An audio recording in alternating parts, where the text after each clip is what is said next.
और मेरे प्रिय भाई बहनों, मेरा नाम अंजलि द्विवेदी है। मैं कक्षा 12वीं की छात्रा हूँ। आज मैं आप सब मेरे विद्यालय का नाम पंडित दीनदयाल उपाध्याय राजकीय मॉडल इंटर कॉलेज टीला टालीगंज देवरिया है। आज मैं आप सभी के समक्ष एक कहानी का प्रस्तुतिकरण करूँगी, जिसका मुख्य उद्देश्य है आखिरी समय में भी बचने का प्रयास कर लेना चाहिए। और कहानी किस प्रकार है, सुनिएगा। चतुर चौराहा, 4 चोरों की कहानी। एक नगर में 4 चोर रहते थे। चारों चोर एक दिन किसी गांव में चोरी कर लिए। चोरी करने के बाद उन्हें राजा के पास लेकर जाया गया। जब वो राजा के पास पहुंचे, राजा ने पूछा, तुम्हारे अपराध क्या है? तो चोरों ने कहा, महाराज, हमने चोरी की है। राजा ने कहा कि तुमने चोरी की तो की है, अब किस चीज की चोरी की है? उसने कहा, हमने, तब तक राजमंत्री खड़ा हुआ। उसने कहा, महाराज, ये वही चोर है जिनका नाम वांटेड क्रिमिनल लिस्ट में चलता है। इन्होंने हजारों चोरियां की हैं। तब तक राजा गुस्से में आ गया। उसने कहा, इनको तो सख्त से सख्त कार्रवाई देनी चाहिए, अर्थात इनको तो फांसी की सजा देनी चाहिए। और राजा ने तुरंत इनको फांसी की सजा दे दी।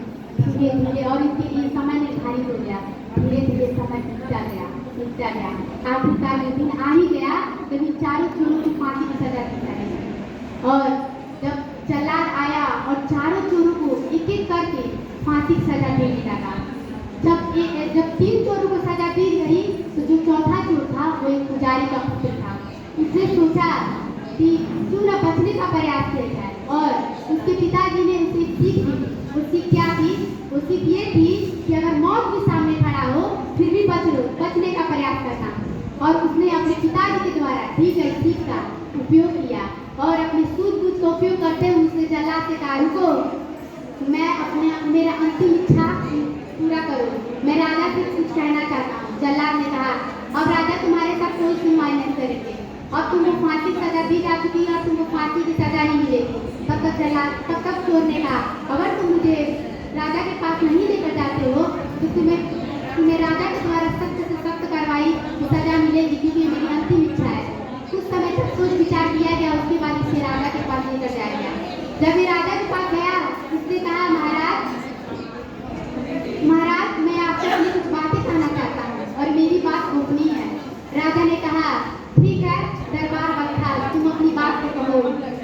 चोर उनके कदमों में गिर पड़ा और कहा, महाराज, मेरे पिताजी के द्वारा मुझे एक सीख मिला था और उन्होंने बहुत उपासना और क्रोध किया था, तब मुझे ये बात पता चला था। इससे मैं आपको ये बात बताना चाहता हूँ।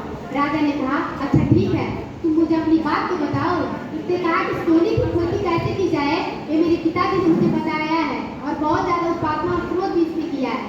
राजा को बातों से अपने संतुष्ट करने के लिए उसने कहा, महाराज, अगर आपको मेरी बातों को विश्वास न हो तब मेरा सर कलम कर दीजिए।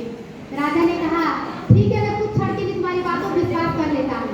और राजा को उसके बाद मानना पड़ा। उसके बाद उचित दिन निर्धारित कर दिया गया कि सोने की फसल कैसे की जाए। और वहाँ पे गुप्त स्थान हुआ और वहाँ पे राजा के प्रिय लोग भी पहुंचे।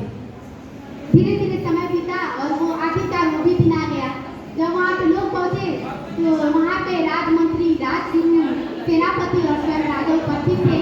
चोर ने, तब तक राजा ने कहा, जो तुम्हारे काम है जल्दी करो, मुझे अपने राजभार भी संभालने हैं।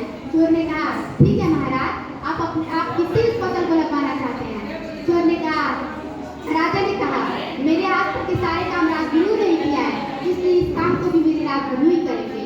तब तक राजगुरु आगे बढ़े लगाने के लिए, और जैसे ही वो आगे बढ़े तब तक चोर ने कहा, रुकिए, इस काम को वही व्यक्ति कर सकता है जिसने अपने जीवन काल में कभी चोरी न की हो। कुछ समय के लिए राजगुरु सोच में पड़ गया। सोच में पड़ने के बाद उन्हें याद आया, जब वो बचपन में छोटे थे